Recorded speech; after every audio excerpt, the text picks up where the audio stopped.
자, 오늘 네이션스 리그 한번 해보도록 하겠습니다. 첫 경기는 룩셈부르크 대 북아일랜드 한번 보도록 할게요.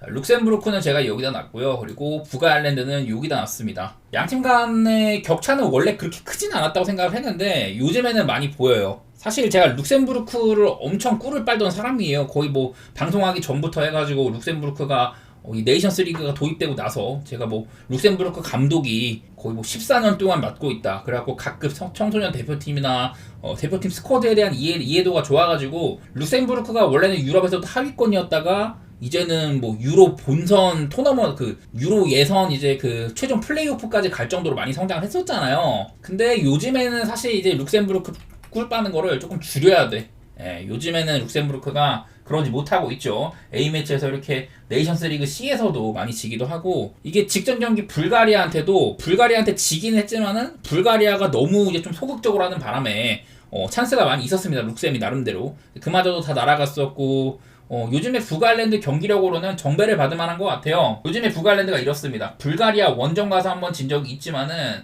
뭐 홈에서는 뭐 다 이긴 것도 있고, 물론 원정에서 조금 약하다 이런 것들이 보이기는 한데, 근데 나는 북아일랜드가 얘네가 질 때나 비길 때나 축구 자체는 되게 잘한다고 생각을 해. 요즘 경기력으로는 북아일랜드가 괜찮거든요. 질 것 같진 않아. 벨로루시 원정에서도 이때도 엄청 몰아쳤었는데, 지금 뭐 경기력으로는 저는 북아일랜드가 여기 룩셈부르크, 북아일랜드, 불가리아, 벨로루시 얘네 모인 데서는 경기력으로는 1등이라고 생각을 해요. 그런 것 때문인지 북아일랜드가 배당을 별로 못 받았는데, 저는 그래도 룩셈 원정이더라도 북아일랜드를 보는 게 좀 더 나은 선택이라는 생각이 있습니다. 자, 그리고 다음으로 이제 그 불가리아 대 벨로루시 한번 보도록 하겠습니다. 불가리아 대 벨로루시. 불가리아 여기다 놨고 벨로루시는 여기다 놨는데, 솔직히 말해서 긴 생각은 안 들어요. 요즘에 이제 불가리아가 막 그렇게 엄청 마이너스까지는 아니야. 저번에 북아일랜드한테 5대 0을 당한 거를 극복을 조금 했다. 바로 이제 룩셈부르크 원정에서 이겨가지고. 사실 근데 이것도 골도 그냥 중거리 슛 하나 터진 거고, 수세적으로 하다가 좀 실점 위기가 많았었거든요, 불가리아가. 그나마 이거는 승점을 챙겨가서 다행인 거였었고, 자력으로 뭐 찬스 메이킹을 하는 빈도라든지 그런 것들도 적고 쉽지 않아 보이긴 합니다. 역시나 이거는 그냥 무 맛집 냄새. 제가 그 전에 이제 불가리아가 여기 보면은 무승부가 2번 정도 있는데, 그 전에 막 이랬었거든요. 무승부가 되게 많았어 얘네는. 그 전에는 사실 이렇게 유로 예선에서는 경쟁력이 없는 모습들, 막 리투아니아니까 처발리고 막 이랬었는데, 어쨌든 최근에 불가리아는 전반적으로 무승부가 상당히 많이 나오긴 하거든요. 요즘 사이즈를 보면 한 번 또 나올 때도 된 것 같기도 하고, 이거는 그냥 불가리아가 자력으로 상대를 몰아칠 만한 능력을 갖추지 못해가지고 가는 거예요. 그리고 뭐 벨로루시도 그 전에 뭐 시종일관 북아일랜드한테 그냥 개쳐맞았습니다. 이번에도 그 라프호프 골키퍼, 여기에 있는 최근 5경기뿐만 아니라 이때 이스라엘한테 4대0 당한 이후로, 이때 이후로 벨로루시가 라프호프 골키퍼가 2003년생인데 얘를 중용을 하고 있거든요. 그러면서 2기간 동안 실점이 참 없었다. 5경기 동안 실점이 뭐 한 4개 정도면 나쁘지 않은 수치인 것 같기는 해요. 뭐 어쨌든 실점들 뭐 페널티킥도 그렇고 골키퍼 능력밖에 것들이었어요. 북아일랜드한테 당한 거는. 그래서 뭐 불가리아는 앞서 상대했던 북아일랜드보다는 주도적이고 뭐 직관적으로 득점을 노리는 플레이는 후달린다고 보고, 저는 그 점만큼 벨로루시가 위기가 많을 것 같지는 않습니다. 저는 이거는 무승부라든지 불가리아의 햄무, 언더 이런 쪽으로 생각해 보도록 할게요. 루마니아 대 키프로스 경기 한번 해보도록 하겠습니다. 자, 루마니아는 저는 BTO에서도 꽤 위에 놨었어요. 다음에 조금 내려갈 것 같긴 한데, 어쨌든 루마니아는 여기에 있고, 그리고 키프로스는 여기 있습니다. 둘 간의 이런 그 레벨 차이가 상당히 많이 난다고 할 수가 있어요. 이거는 아무래도 루마니아가 리그 B에 있을 전력은 사실 아니라고 생각이 되거든. 유로 본선에서 보여준 것도 있었고 뭐 그랬었는데, 어쨌든 최근에 이제 루마니아의 전적 같은 것들을 한번 살펴보면요. 자, 루마니아가 직전 경기 이제 코소보와의 홈 경기에서 이게 적특이 나왔었죠. 원래 사실 그냥 비기는 경기였었는데, 루마니아가 못 이기는 경기였었는데, 이제 마지막에 이제 좀 관중 소요 사태 때문에 아마 이제 코소보가 세르비아에서 분리 독립을 해가지고 되게 적대적인데, 이 루마니아는 또 세르비아랑 같은 그리스 정교기도 하고 세르비아랑 관계가 좋아요. 그래갖고 뭐 이런 이념 문제에 관한 챈트가 나온 것 같다. 그래갖고 코소보 선수들이 퇴장을 했고 경기가 그냥 이제 뭐 마무리되지 않은 상태로 이렇게 됐거든요. 그래서 다행히 적택이 나왔어가지고 저도 그때 먹었었는데, 그날 이제 코소보는 승점 1점을 원정에서 딸 기회였는데도 그냥 나가버렸었고, 경기 내용상으로는 루마니아가 코소보한테 홈에서 골대도 맞추고 하긴 했지만은 막 당연히 이겼어야 될 정도의 경기력은 아니었었어요. 자력으로 뭐 승리를 한다거나 그런 거는 별로 생각을 많이 안 났었던 것 같고, 그리고 이제 유로 이후에 루마니아가 감독 교체 때문인지는 몰라도 요즘에 이제 그 단 페트레스쿠 감독 되게 연세가 많으신 분인데 아마 거의 한 40년 만에 루마니아 대표팀을 맡았다고 하죠. 어쨌든 9월 지나고 10월 달이나 12월 달에는 이 루마니아의 경기력이 좀 떨어졌습니다. 그런 점들이 조금 아쉽기는 해요. 그래도 뭐 오늘 상대할 키프로스는 분명히 루마니아가 해볼 만한 상대예요. 원정에서도 3대0을 냈던 바도 있고 뭐 여러 가지 괜찮지. 근데 이제 직전 키프로스가 이제 리투아니아를 이겼던 것도 이것도 2대1로 이기긴 했는데 모든 골이 뭐 실수라든지 뭐 중거리 이런 것들에서 나온 만큼 키프로스도 막 그 오픈 플레이에서 유의미한 장면을 만들어낼 만한 실력이 안 되는 팀이거든요. 그래도 뭐 이거는 결국엔 루마니아가 키프로스를 뚫어내느냐 그 싸움인 것 같은데 이거는 원래 같으면 당연히 루마니아를 보는 게 맞는데 그만큼 루마니아가 요즘에 경기력이 안 좋아가지고 확실하게 보기가 어려워졌다는 거. 키프로스는 자력으로 이제 코소보처럼 루마니아를 밀어붙일 만한 그런 여건은 안 된다. 이런 생각이고 저는 뭐 당연히 루마니아를 보는 게 맞다고 생각은 되는데 최근 이제 리투아니아전이나 코소보전처럼 약간은 좀 애매하다는 생각이 있긴 있거든요. 그래도 뭐 여전히 저는 루마니아 쪽을 좋게 보는 경기는 될 것 같기는 해요. 배당이 별로여서 그렇지.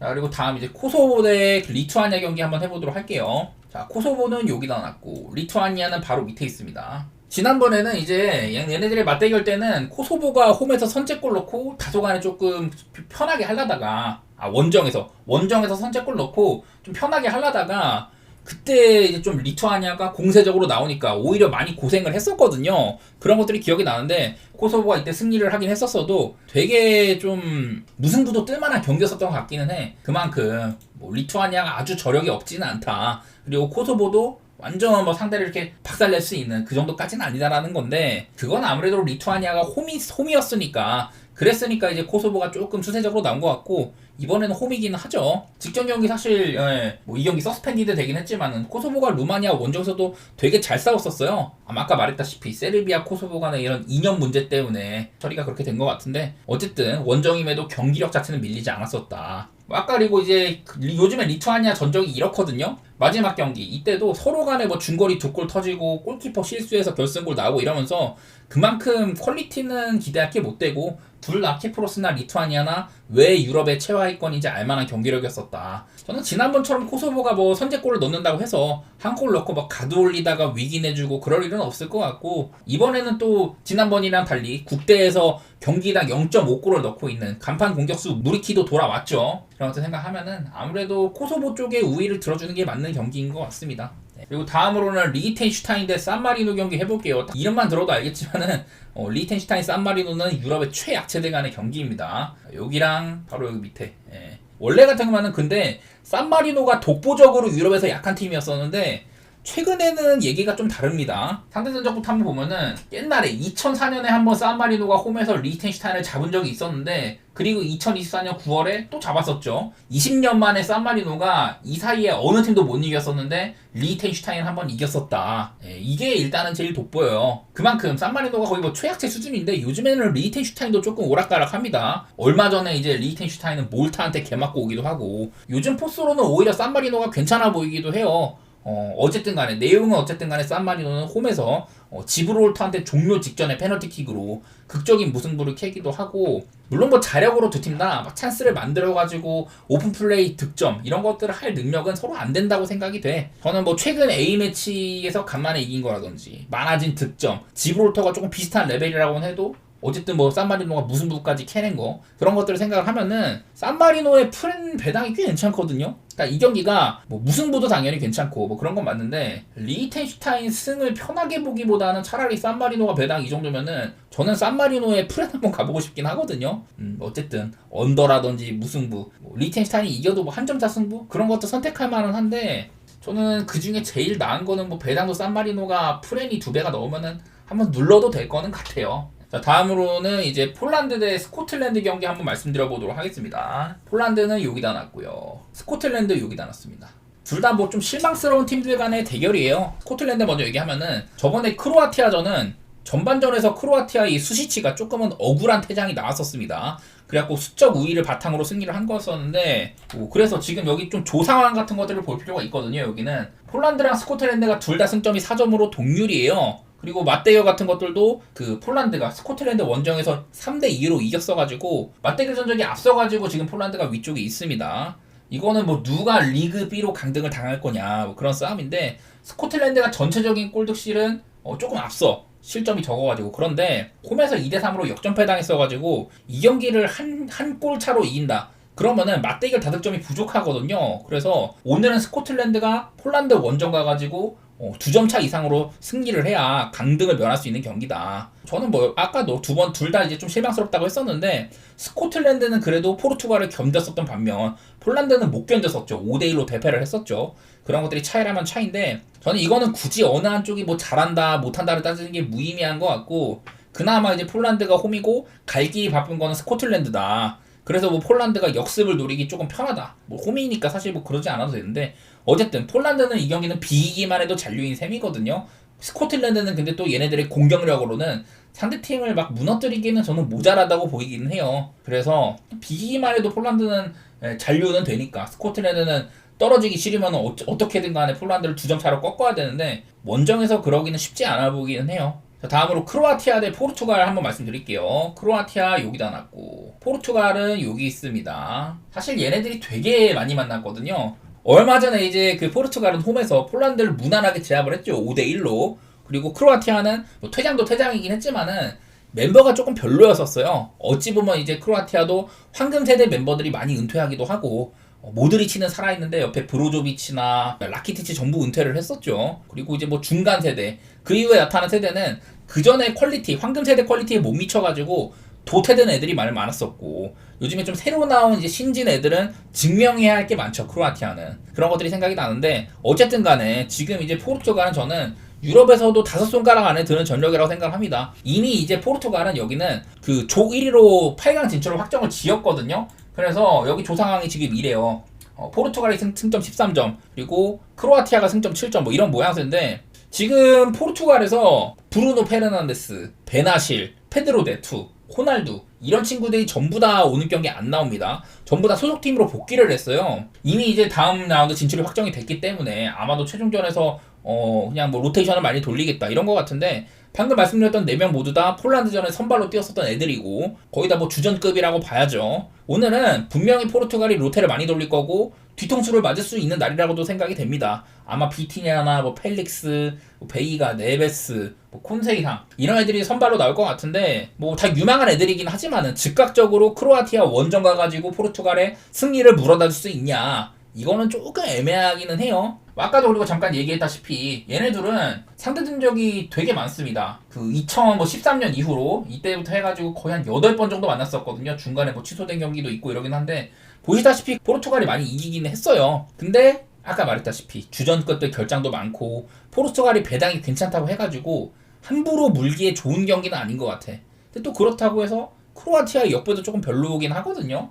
개인적인 생각으로는 이거는 그냥 무승부가 한번 뜰 때가 되지 않았나 그런 생각이긴 한데 근데 또 여기도 조 상황으로는 크로아티아는 아직까지 혹시 모를 조 3위 추락 가능성이 있기는 해요. 그래도 뭐 무승부 정도면 8강 확정이기도 하고 지더라도 폴란드가 3위면은 얘는 그냥 8강 가는 거거든. 크로아티아는 상대 전적 앞서가지고 그래서 뭐 큰 욕심이 없을 만도 한 것 같습니다. 자력으로 포르투갈이 로테를 돌린다고 해도 크로아티아가 얘네를 꺾을 수 있냐 그것도 확답하기 어려운 스쿼드라고 보고 저는 그냥 무승부 한번 도전해보고 싶은 경기인 것 같아요. 자 그리고 다음은 이제 세르비아 대 덴마크 경기 한번 말씀드리도록 할게요. 세르비아 대 덴마크 여기랑 여기 직전에 이제 세르비아는 그 스위스랑 경기를 했었을 때 골대도 맞고 페널티킥도 실축하면서 서로 이제 빅찬스 하나씩 한 골씩을 주고받으면서 그냥 비겼거든요. 요즘에 이제 스위스랑 세르비아는 월드컵에서도 만나고 뭐 예선이나 많이 만나는데 상대 전적 이런 것들은 반반 비슷하게 나왔었어요. 따지고 보면은 세르비아는 딱 리그 A 하위라든지 리그 B의 최상위 그 정도 레벨이라고 보고 반대로 이제 덴마크 같은 경우는 그래도 꾸준하게 리그 A에는 머무를 만한 실력이죠. 아무래도 세르비아보다는 단단함이 있다고 생각이 되는데 얘네들 이제 뭐 상대 전적 같은 것들 한번 보면은 2010년대부터 덴마크가 한 번도 세르비아한테 진 적이 없었어요. 근데 이번에 유로 본선에서는 0대0으로 무위의 공방전이었었다. 되게 그냥 노잼 게임이었었는데 여태까지 덴마크가 홈에서는 모두 뭐 마헨을 일구고 이런 것들이 보이는데 세르비아가 홈이라면 저는 오히려 생무가 조금 더 생각이 나긴 하거든요. 이것도 조의 상황을 좀 볼 필요가 있는 게, 만약에 세르비아가 이 경기를 3대 0으로 잡는다, 덴마크를, 그러면은 순위가 바뀌기는 해요. 사실 근데 덴마크 상대로 3대 0을 낸다는 거 홈에서라고 해도 좀 어렵기는 해. 어쨌든 간에 그러면 일단 세르비아는 평소보다는 조금 더 공격적으로 할 수도 있고, 여태까지 덴마크는 근데 버텨내는 모습들을 많이 보여줬었습니다. 저는 이 경기는 덴마크가 한두 골을 실점한다고 해도 충분히 버텨낼 만한 여력은 있다고 생각이 돼요. 뭐 덴마크가 이거를 뭐 오히려 세르비아 상대로 좋게 할 수도 있는 거고, 저는 기본적으로는 뭐 무승부가 일단은 가장 합당하다고 보기는 하는데, 아니면은 뭐 홈이니까 세르비아가 혹시 모를 세르비아의 덴마크 상대 첫 승 이런 것들도 뭐 가능성이 없지는 않지만은, 어디까지나 그냥 무승부나 언더 이런 평이한 경기가 가장 좀 어울리는 경기인 것 같습니다. 그리고 마지막으로 이제 스페인 경기 한번 말씀드리도록 할 텐데, 이거는 얘기할 게 좀 많습니다. 자, 스페인 일단은 저는 유럽에서 현재 가장 강하다 이렇게 놨고, 스위스는 여기 정도에다 놨어요. 스위스 먼저 약간 말씀을 드리면은, 전 경기 아까 세르비아를 설명했을 때처럼 막 주고받고 많이 했었어요. 근데 인게임 자체는 스위스가 조금 더 소유권을 갖고 주도적으로 하긴 했었습니다. 걔 중에는 이제 좀 몇몇 결정적인 찬스들을 골로 연결을 못 시켜가지고 아쉬운 것도 있었었고, 요즘에 스위스가 맨날 이래요. 잘 터지는 날에는 그런 것들이 잘 터지는 날에는 이기는데, 별로 요즘에 그렇지가 못해. 보시는 것처럼 스위스 요즘에 A매치 꼬라지가 이렇거든요. 요즘에 그냥 많이 못 이겨. 유로에서 분명히 이탈리아 상대로 정말 좋은 경기력을 펼쳤었는데, 유로 탈락 이후에는 지금 네이션스리그에서 이 모양 이 꼴이거든요. 근데 나는 아까 말했던 잘 버티다가 몇몇 찬스들을 이렇게 좀 골로 연결시켜갖고 이기는 거, 그런 운영은 저는 당연하게도 스페인 상대로는 거의 안 통한다고 봅니다. 왜냐면은 스페인이 스위스한테 일방적으로 공격을 할 테니까, 스위스는 그냥 웅크리고 역습만 노려도 모자랄 것 같은데, 아까 말했던 스위스가 주도적으로 볼 돌리면서 득점하는 그런 모양새는 거의 없을 거라고 생각이 돼요. 그리고 여기 조에서도 스위스는 지금 조에서 꼴찌가 확정입니다. 이 경기를 뭐 무슨 수를 쓰더라도 뒤집을 수는 없고, 스위스는 이미 4위가 확정인데, 현 시점에서 저는 스페인이 선수 몇 명이 빠지든 관계없이 축구 DNA로 개패고 있다. 지난 이제 9월달 맞대결이 있었거든요. 이때 스위스가 홈이었었는데, 제가 종종 이 스위스라는 팀이 스페인의 발목을 잡아왔었다. 상대 전적 같은 것들 보면은 이제 스페인이 이길 때도 시원시원하게 못 이겼었어요. 2022년 네이션스 리그에서 이 스페인의 홈에서 스위스가 한번 잡아낸 적이 있었는데, 이것도 기록이 하나 있습니다. 이따가 말씀드리도록 하고, 그전에는 보면 이제 2010년 월드컵에서 스페인이 우승했을 때 유일하게 스위스가 한번 이겼었고요, 조별리그에서. 그 뒤로도 그러니까 스페인이 스위스는 유독 좀 어려워했었단 말이야. 무승부도 되게 많고 이랬었는데, 가장 최근 맞대결에서 그래서 제가 이때 스위스 한번 좀 고배당 같은 거 봐도 괜찮겠다 이랬었는데, 그때 스페인이 15분 만에 2골을 넣고 20분에 르노르망이 퇴장을 당했거든요. 이게 스위스가 또 한 골 쫓아가고 나름대로 할만했었어. 근데 결국에 4대1로 스페인이 오히려 스위스 원정 가가지고 4대1로 두드러 팼다. 한 명이 부족한데도 그런 것들이 보였었어요. 이거는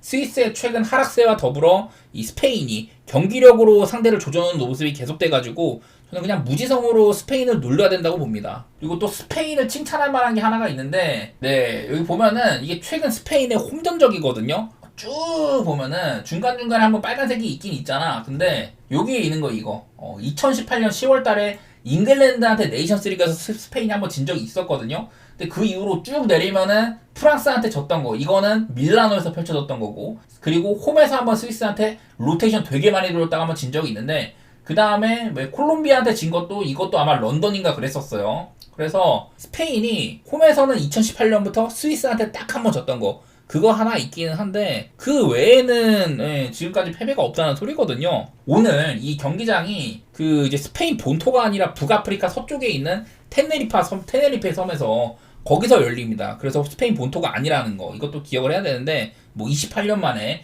테네리페에서 처음 열린다고 하더라고요. 근데 보시다시피 지금 이제 오늘 스페인이 만약 이 경기를 패하지 않는다면은 2024년 여태 12승 1무로 잘해왔었는데, 그리고 또 25득 6실이었거든요. 무패로 마감할 수 있다, 한 해를. 이미 스페인은 8강 확정에다가 로테를 돌릴 수도 있긴 하지만은, 아무래도 저는 스페인 쪽을 보는 게 가장 맞는 선택지라고 보이기는 해요. 그렇게 보도록 하겠습니다.